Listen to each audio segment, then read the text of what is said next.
Welcome to Brainwave Live, a teen concert series run by teens for teens, and I'm your host, Sahara Curry. And tonight we have a great lineup.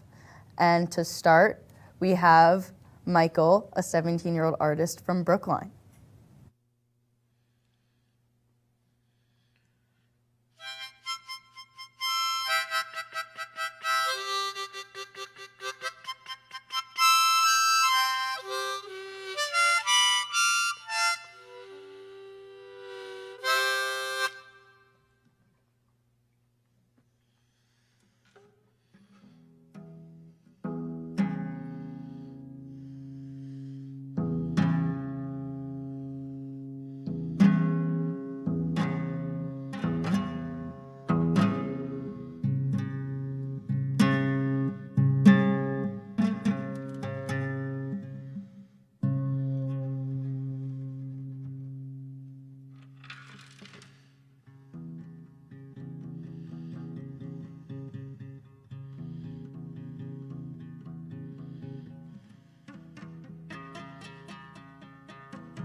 Would you like to come over here for an interview?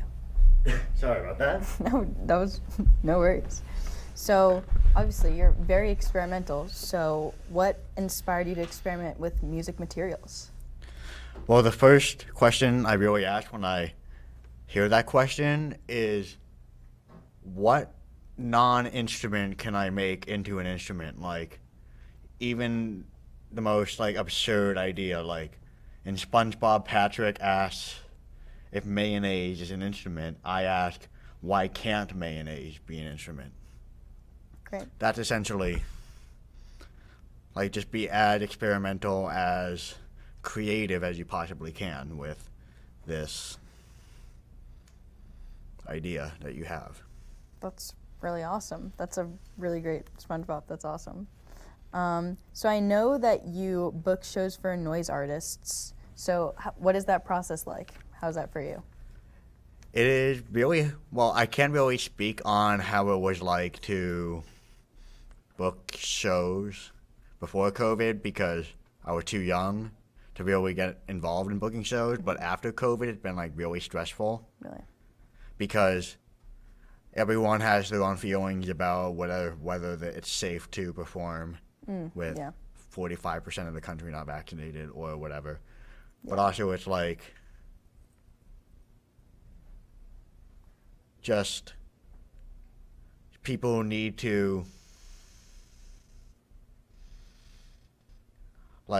have some kind of escape for after being stuck inside the house for a year and a half. It's really stressful just to continue shutting down. Yeah. But it's a very nuanced and complex situation. Yeah, totally. That's very, very interesting, very insightful. Thank you so much, Michael. Yeah. Awesome. So next up, we have Madison Allen, a 17-year-old artist from Brookline, performing some poetry for us. So thank you so much, Madison. Writing is the only thing that makes total sense to me.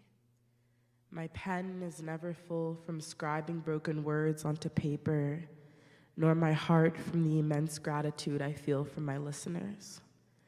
The following pieces deal with some hefty emotion, so I invite you to listen to as little or as much as you can. This first piece is titled Muddled Mind. As I walk down Melnia Cass, I intermix the creased foliage that latches on to the soles of my shoes. My meld media of leaves echoes the physique of a horned spirit.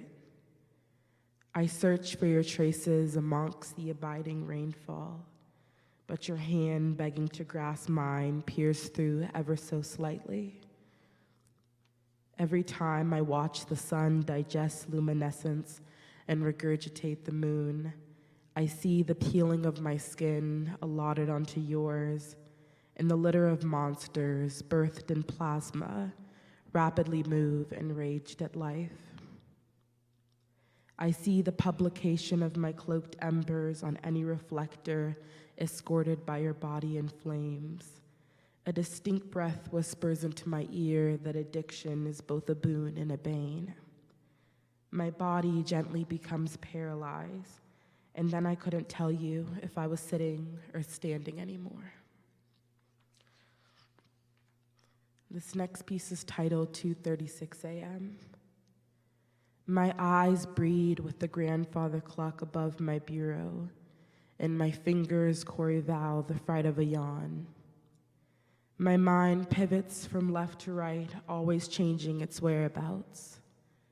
I see myself situated on a rock in the remote peninsulas, chaperoned by a hug to oneself.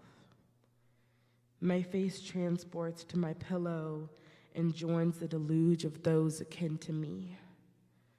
A girl shares a story of walking a woodlot until Popewood no longer taints her vision. She reaches for my hand, but as I reach out for hers, the faint silhouette of it vanishes into the trees, and the sky plasters a slim smile. My mind tends to wander the spring of an oasis. It strikes her as a bottomless chasm. This last piece is titled What Home Means to Me. I live in a home with an expired train ticket, tucked into blueprints of passengers' physiognomies who I most resonate with. I'm not sure if it's the fact that a train never occupies a single region that makes me feel most at home, or that home is a state of mind that has long departed the station and not a brick house engulfed in aged amenities. My feet lay crossed on the subway seats as my head vacillates to the indecisiveness of the train tracks. A woman whose body resembles the anatomy of a skeleton kneads hers into mine, but I do not open my mouth up to speak. Our arms settle, interlaced as one. She hums in her sleep, lightening the inflexibility perched on my neck. I hum with her, and together we hum our way home. Thank you.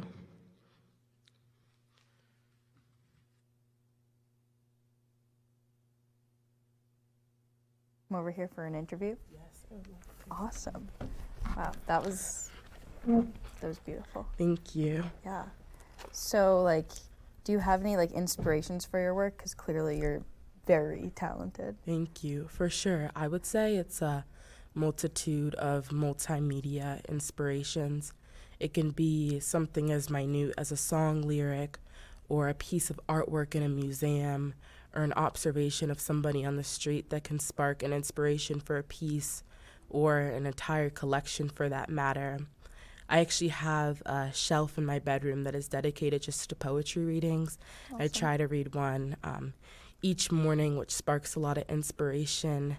And my all-time favorite poet is Maya Angelou. Cool. She writes in a way that is so melodious and poignant, and I've always had great admiration for her. And I would say a lot of my inspiration comes from moments of self-introspection in my life where I've had time to reflect on varying experiences I've had and to be able to show that through my writing. Wow, that's awesome. Thank you. That's really awesome. And how is the youth poetry scene in, like, Brookline or, like, the greater Boston area? How has it been for you? It's incredible, to say the least.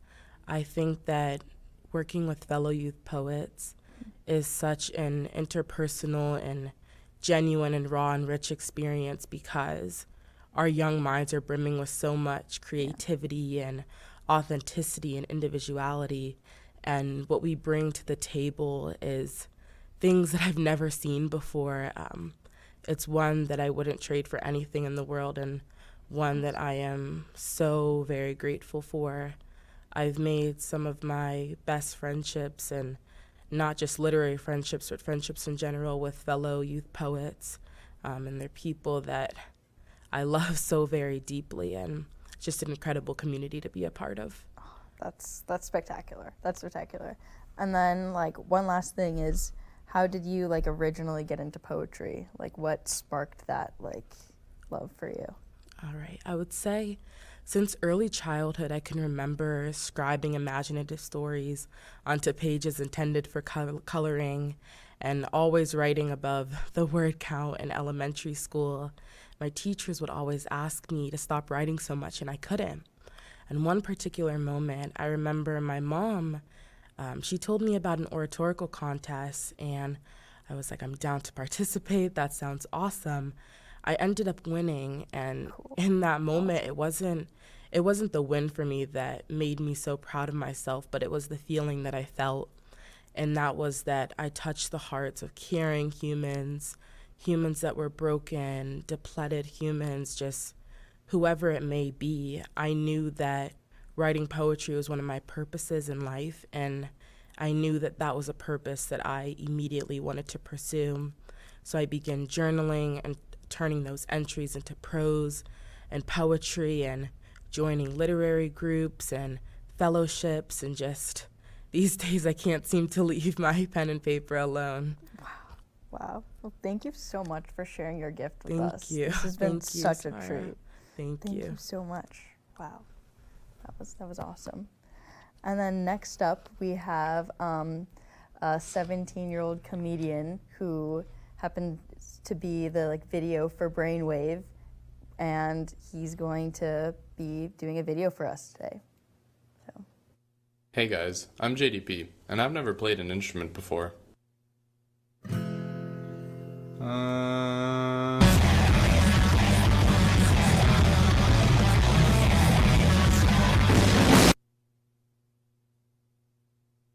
Wow. So, Jacob. What's up? Hello. So, what are your inspirations for this video? I don't think I have any. You know, I don't know why people keep asking me this question. I mean, it's kind of like, do you think George Washington had inspiration for becoming the first president? No. Do you think Isaac Newton had inspiration when he invented gravity? No. So, I'd say Clifford the Bitter. Interesting. I'd say Clifford the Bitter.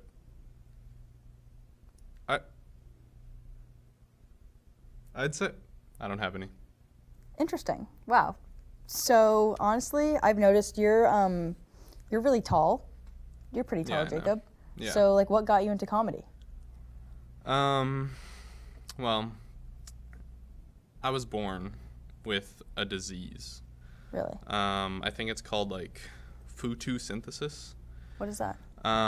It's basically this thing where, genetically speaking, I'm just better than everyone around me. Really? But unfortunately, with that it's harder to suppress myself in some areas rather than others. And one of those is being funnier than other people.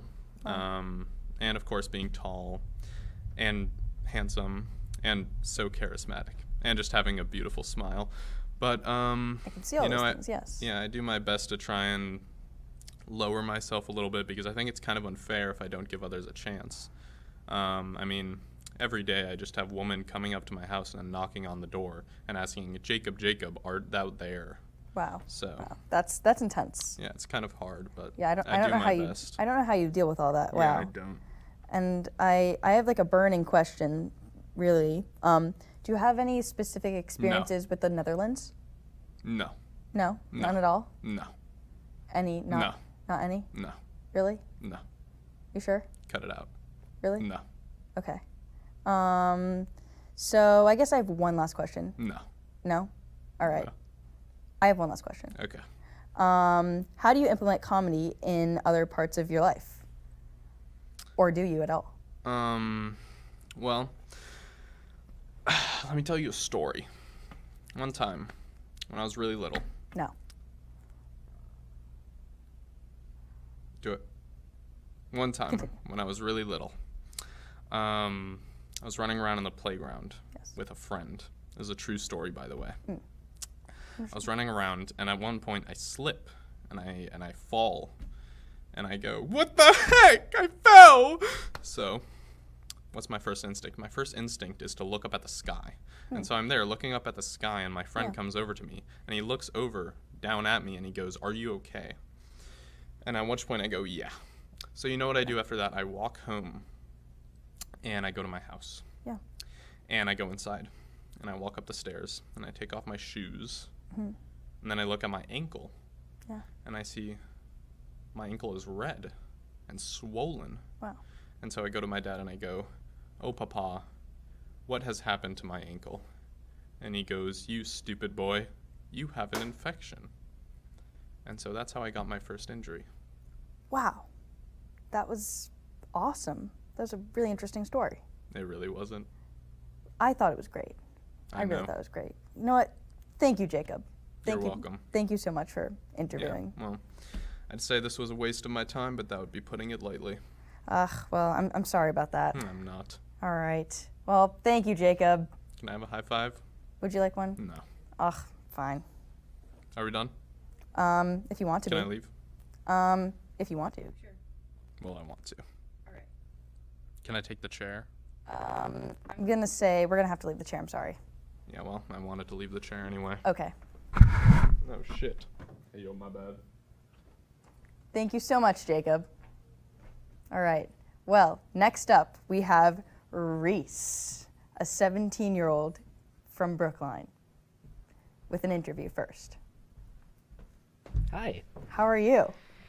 I'm pretty well. Pretty You? well. Awesome. I'm doing well. Thank you so much. I'm excited to be here. Yeah, I'm very excited to have you here. I'm very excited for this interview. So, first is, what is it like being so heavily involved with Brainwave as you are, and then getting able to perform, as we'll see Yes. shortly?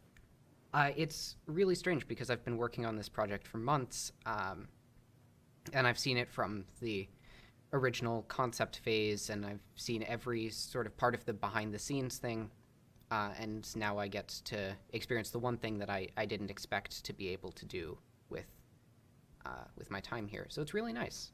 That's awesome. Cool. And then, this is a burning question. What can the world learn from Reese Boyd? Ooh, that's deep.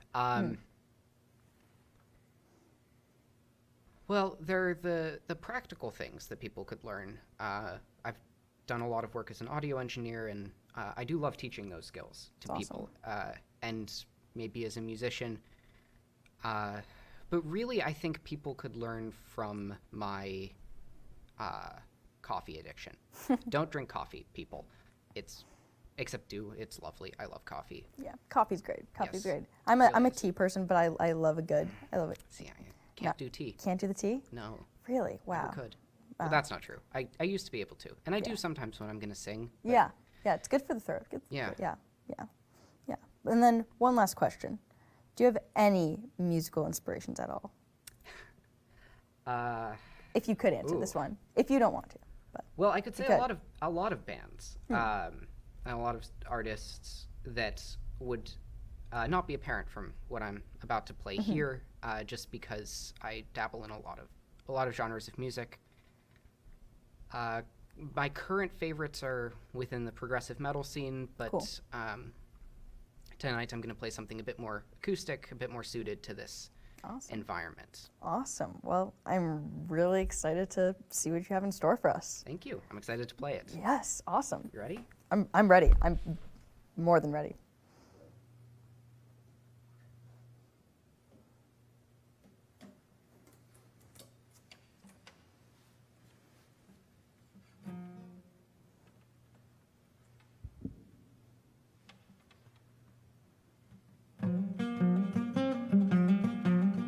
I tried to escape the thoughts of my life. I should stop and retune this, shouldn't I? Do you want to? Totally. Part of the process. As always. Oh, yeah. Lovely.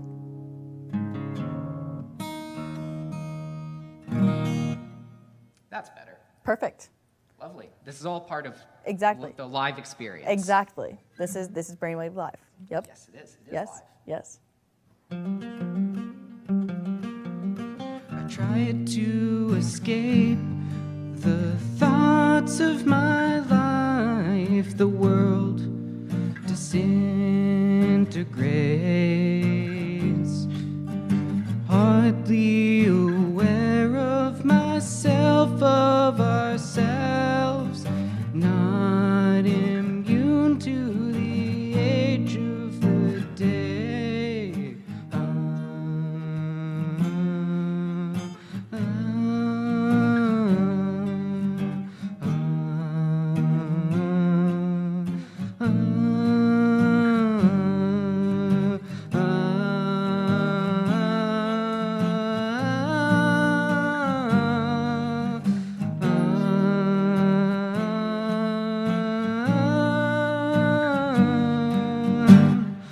Holding you closer to me, I see the rain falls slower now. I gave myself fully, my eyes stay closed to be with you forevermore.